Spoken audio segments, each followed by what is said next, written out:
Because one of the things I wanted to talk about is simple steps, it says. The progression with which we eat our food, the order is important. When I was growing up in Nigeria, I was told that you have your protein last. Does anyone remember that? Yes. You have your protein last. Neuroscience is now telling us that you should be having your protein first. Because when we have our carbs first, we spike our sugars. So we should be having our veggies and our protein first, and then having our carbs last.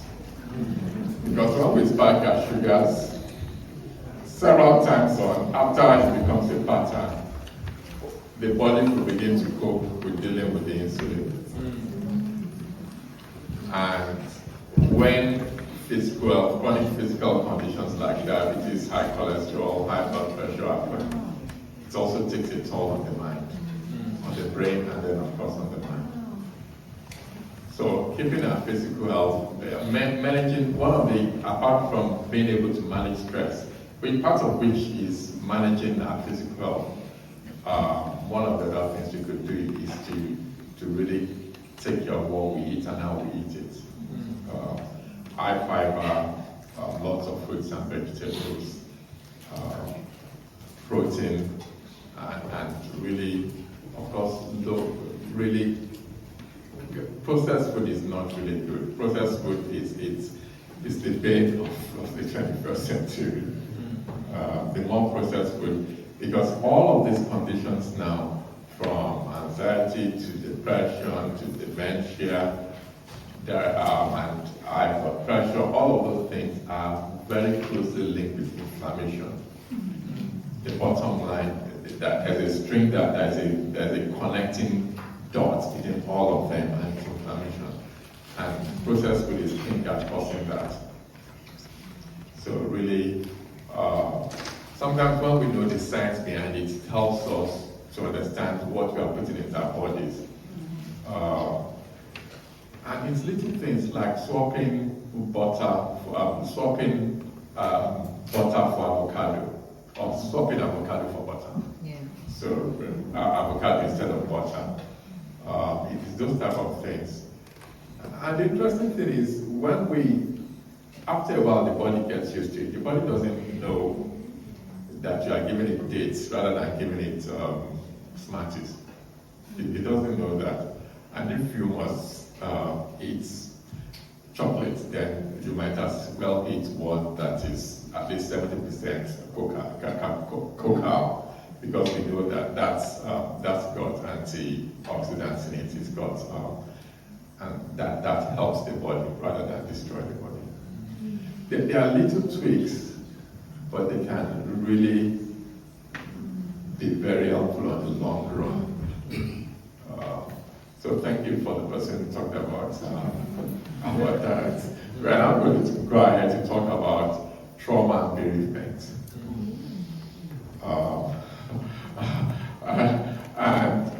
I just want to start by saying that I want to come at it from a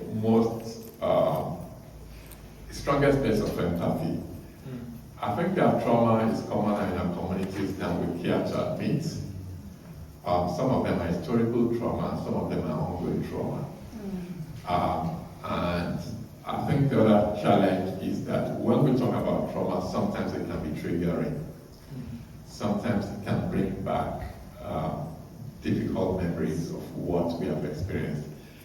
If you find anything triggering today, please don't carry that with you.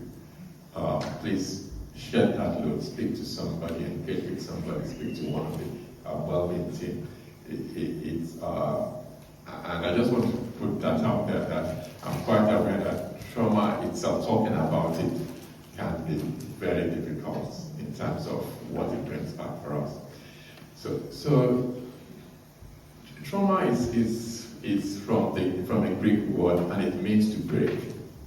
means it means it's break, it means to damage, it means to break. Trauma used to be used mainly for traumatology. When you think about traumatology, you think about people, the orthopedic surgeons who mend bones.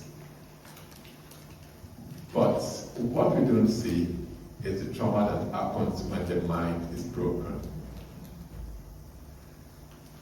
And because it's invisible, we don't talk about it, and it's not addressed.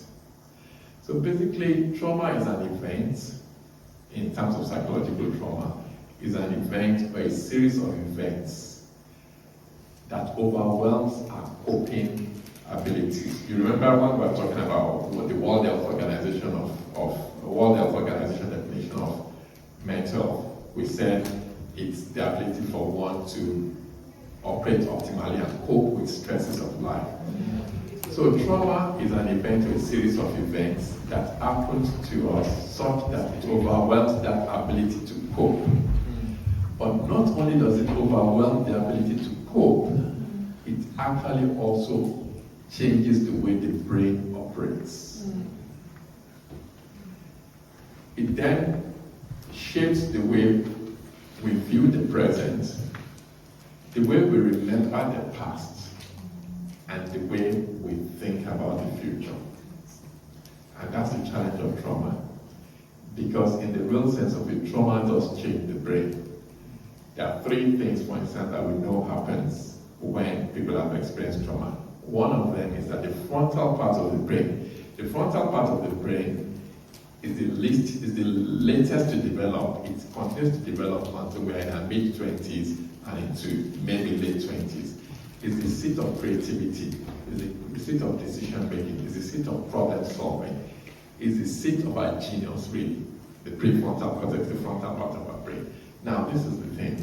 When we experience trauma, one of the things that happens is that the frontal part of the brain goes offline. That's why when people have had trauma, we behave in the most irrational way, yet it's rational to everyone except us. It's irrational to everyone except us. Because that part of our brain that actually is able to say it's unreasonable because a relationship has broken off to pack and go and then go to the other part of the other end of the country. Except obviously there was domestic violence, but so because trauma has happened, the front part of the brain has gone on a break. It's just gone offline. And here is when it will get more challenging. There is a part of the brain that is called the amygdala. It's the alarm system of the brain. It's the one that alerts you that it's time to flee now. Things are not going right. It's time to run for dear life. So it's the alarm system of the brain. When it works well, it works well. When trauma happens, trauma sensitizes it so that it becomes more alert. Let's think about it this way. We all have fire alarms at home in the kitchen. It's okay if we were over enthusiastic about our Sunday roast and it begins to burn and the alarm goes off. That's fine. However, if we boil our kettle in the morning and the vapor from the kettle triggers your fire alarm, then that's trouble. Because the alarm is not working right. It means the alarm is being triggered to everything that moves. That's what happens when we experience trauma. The amygdala, which is the trauma center of the brain, which is the trigger, the alarm center of the brain, becomes hypersensitive. So every gesture becomes threatening.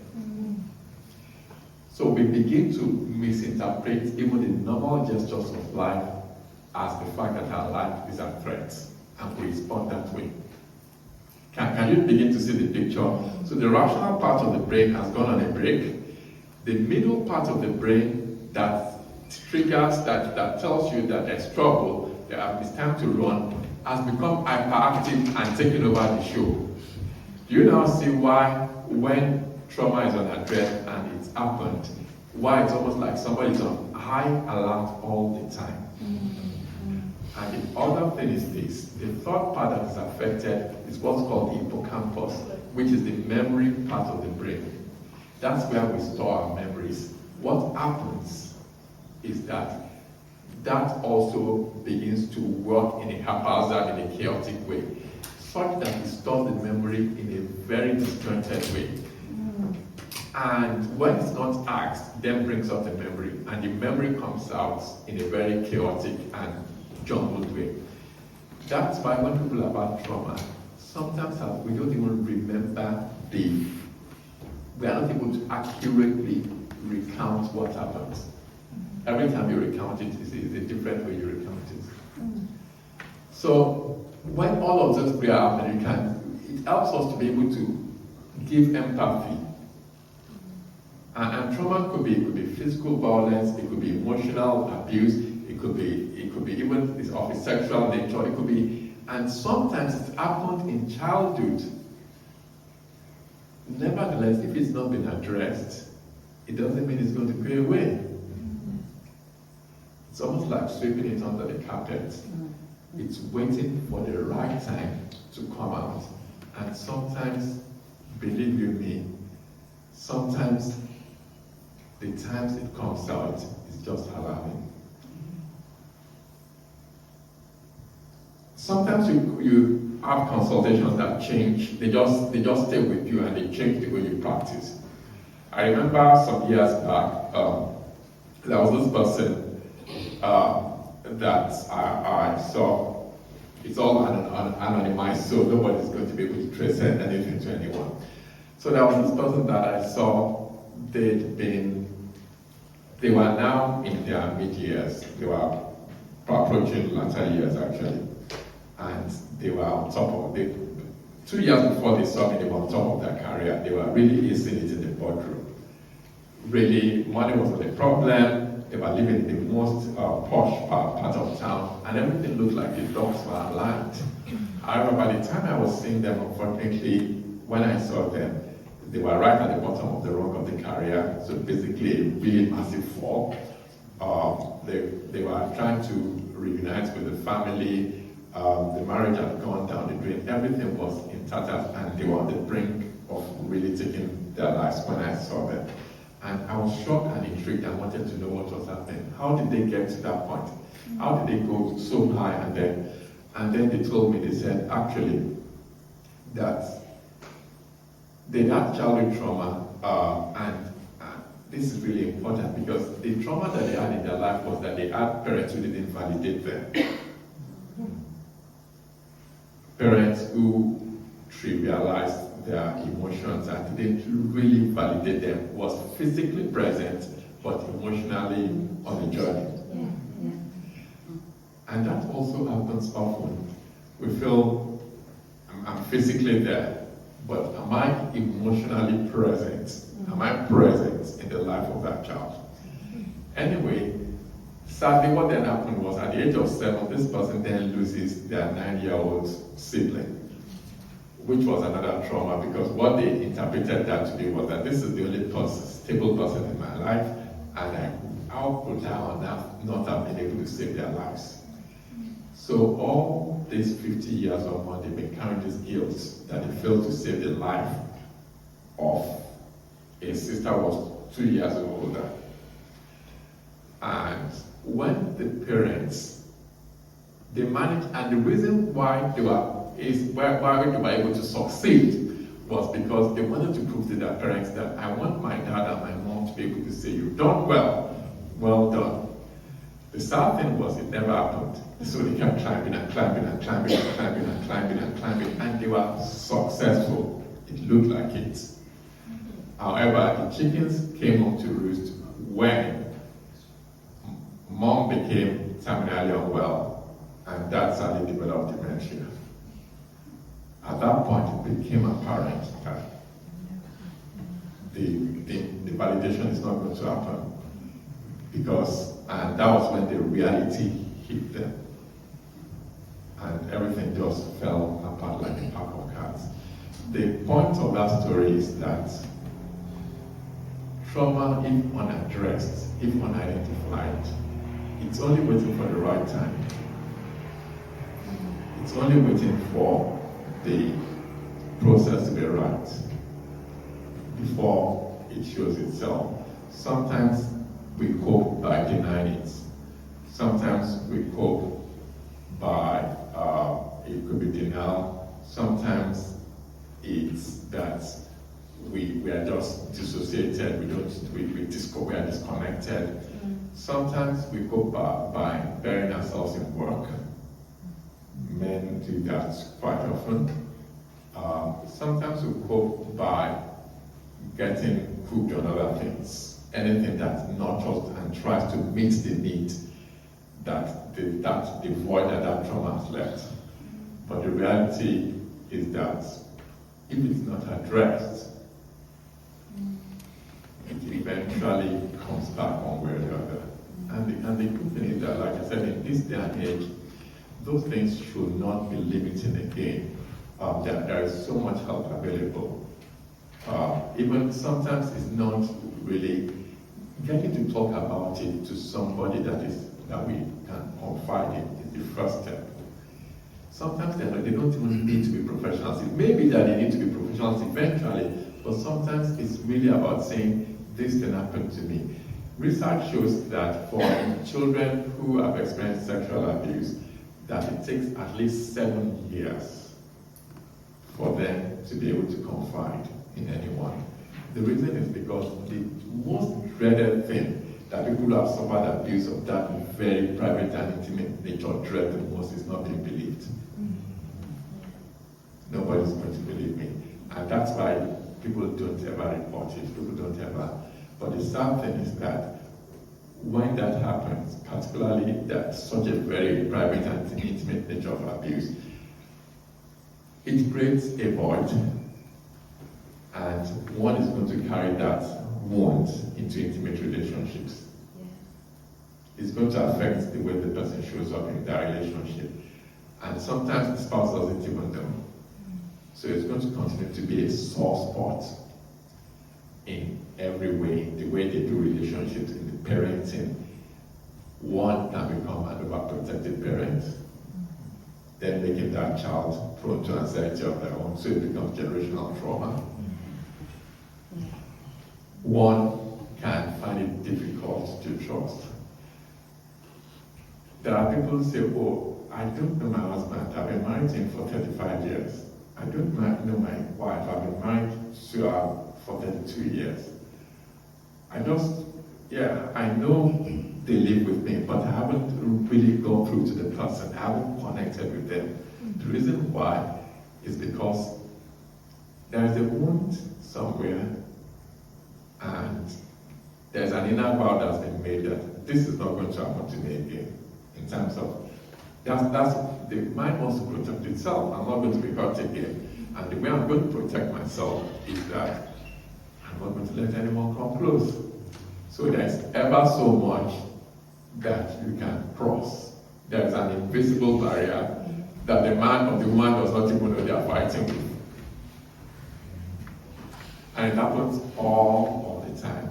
And how can we be our optimal and best version of ourselves if that's something that's there? So the point I'm trying to make is that if this resonates in any way, I encourage you. Some of us might begin to even recount now something that's been buried back somewhere. Maybe it's coming up and you're thinking, actually, maybe that's been affecting the way I show up. It's been affecting the way I do life. It's quite interesting that when Jesus was declaring his ministry, I think, is it Isaiah 60 or 61, the Spirit of the Lord God is upon me because he has anointed me to preach good news to me. One of the things he first said was to bind up the brokenhearted. To bind up the brokenhearted. That's one of the things that Jesus came for.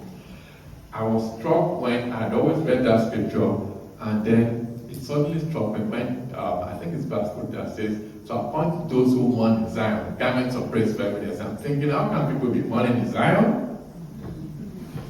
I thought, Zion is a place where people rejoice, isn't it? But Jesus said, I've come to appoint to those who mourn in Zion garments of praise for evidence. Because the reality is that, if we'll face it, sometimes before we come into Zion, we've had things that are unaddressed. And the fact that we suddenly come and don't do anything about them wouldn't make them go away. For some, it's a personal journey. For some, it's a journey that needs to be taken with other people. But the important thing is to first identify the issue and try and deal with it.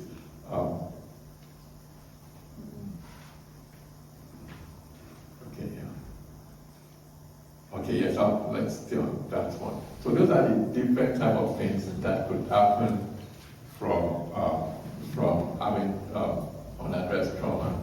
Sometimes it also manifests as physical conditions. People are now saying things like chronic pain, unaddressed pain. It used to be, I don't know whether it's so-called medically unexplained syndromes. I think they now call it a different name. Functional neurological conditions. Some of them are actually linked to unaddressed trauma that haven't been addressed, and they become physical conditions that people then carry.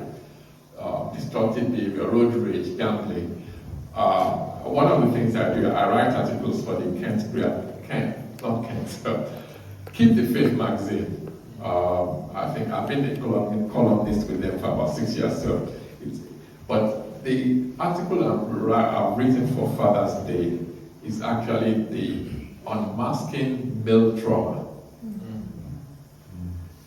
Because many times we give men in society a stigma: road rage, gambling, pornography, addiction, drugs, drink. The more I look into those things, the more I find out that there's hardly anyone who carries those burdens who don't have unaddressed trauma.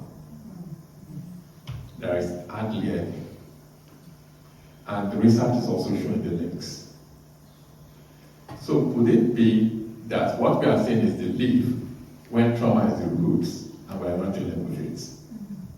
And we are trying to plug the leaves and take away the leaves, but the roots have not been dealt with.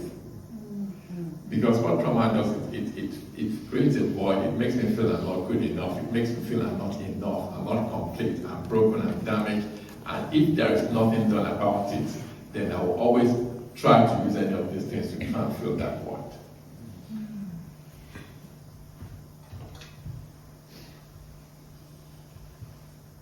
Right. Okay. So those are common behaviors that associated self-sacrifice, becoming emotionally demanding, being sensitive to feedback and criticism. That's another one. It's almost like one is, and the body saying, look, you are not, the mind saying, look, I've been here before, I'm not going to let, normal human defense is just trying to make sure that we don't get caught out again. Okay, and those are all the things that can go wrong. Generational impact is one of them. Up to 20 years less in life expectancy. Yeah. It's not because of one thing, it's because of all the other things that we've mentioned. The higher risk of mental conditions as well as anxiety, depression, suicide, all of them are linked with unaddressed trauma, particularly when it happens in childhood. Okay. So, but the beauty of it is post-traumatic growth. I don't know whether anyone can identify what's that kintsugi. That's a kintsugi pot. What happens in Japanese art is this. There's what is called the kintsugi concept. The Japanese are into pots, into pottery, and into ceramics and all of that. But when pots break, they don't throw them away like we do. Yeah, they don't throw them away. What they do is that they get either silver glues or gold glues, and they pick all the different parts of the pot or the ceramic, okay, right? And they put them together, and those pieces then become one of a kind. Because no matter how skilled you are, you cannot break the same pot in the same place. Can you? So every piece becomes a limited edition. And that's what post-traumatic growth is. Every piece, the trauma can actually become growth. It can become expression. It can become coming into one's zone. It can become all the other things that one might not recognize. Yes, how to support a person with trauma? Please don't invalidate their feelings. Please give them support. Please believe them. Help them to seek help, and really create space for them to feel safe. That's the important thing, safety. Okay. Still on that, I think that's still the same slide. Okay. So it's about recognition, rationalization. We talked about it. Requesting help. I think I cannot emphasize that. Recovery, and then reframing thoughts. Reframing thoughts is really about the Philippians 4 tests. Okay. So those are resources. You are going to have the slides anyway, so that's fine. Okay, that's the WhatsApp group that we do. Next one. The one I'm looking for is the one on bereavement. Maybe we need to go back a bit.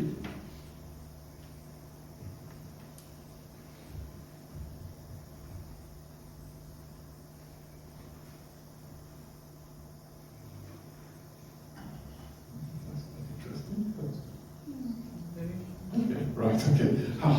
I'll just a few things I wanted to say about bereavement. That bereavement itself can also be a trauma,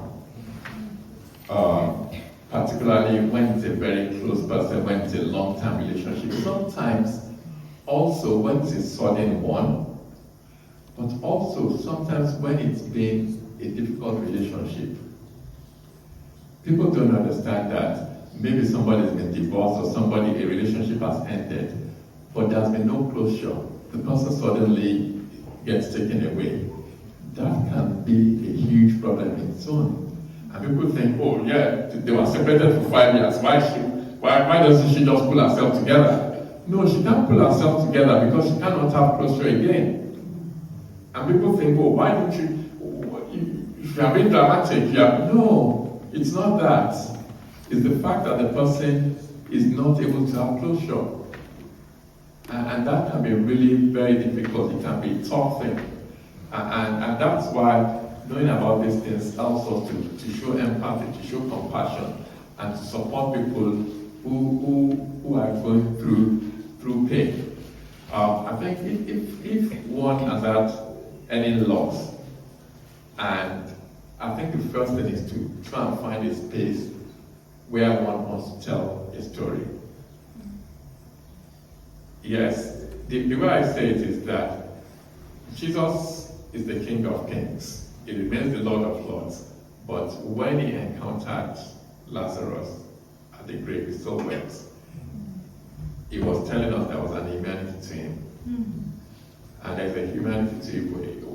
None of us is greater than Jesus.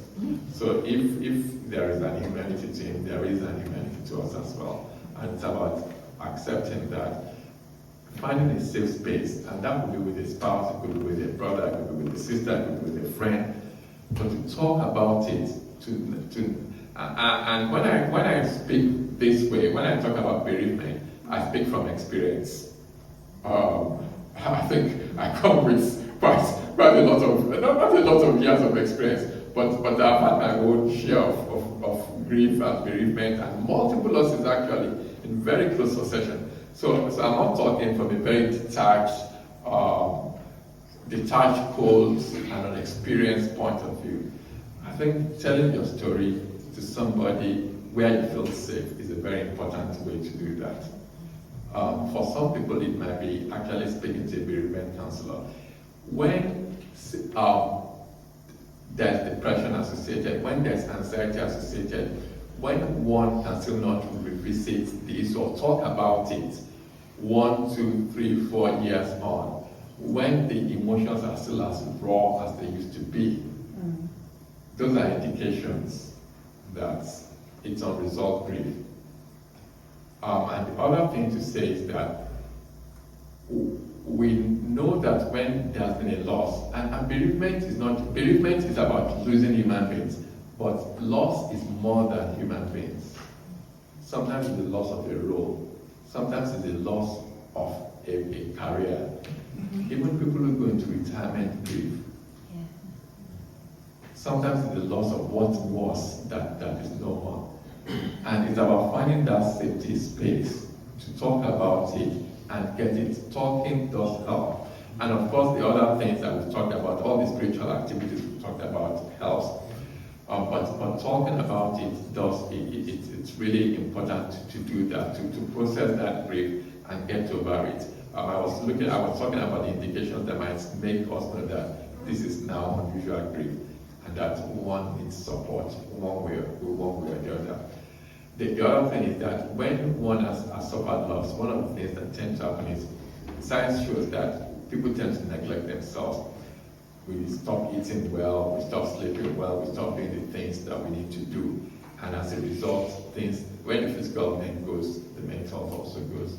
So, but the good thing is that people do recover. So people do recover. I can say that because I did recover.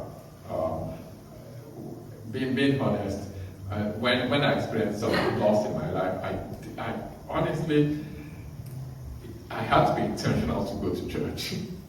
You kind of not go. I had to be intentional. It was an act of will that I have to. I will go. I will show up. But it was mechanical because the fact that people were milling around me and just I didn't want. I just wanted to be in my shell, but I also didn't know that wasn't going to be good for me. So I encourage anyone, if you are going through loss now, or you've had loss, try and find a safe place to tell your story to start with. And those things that we talked about, the exercise, the diet, the gratitude also helps. And then putting your grief to a particular purpose, saying actually, this is the new chapter. It could be a course, it could be a charity, it could be a book, it could be anything. Something that this is the good that's going to come out of this. And I really do pray for everyone whose heart is healing, whose heart is hurting at this time. I pray that indeed there will be healing and there will be soothing in Jesus' name. Amen.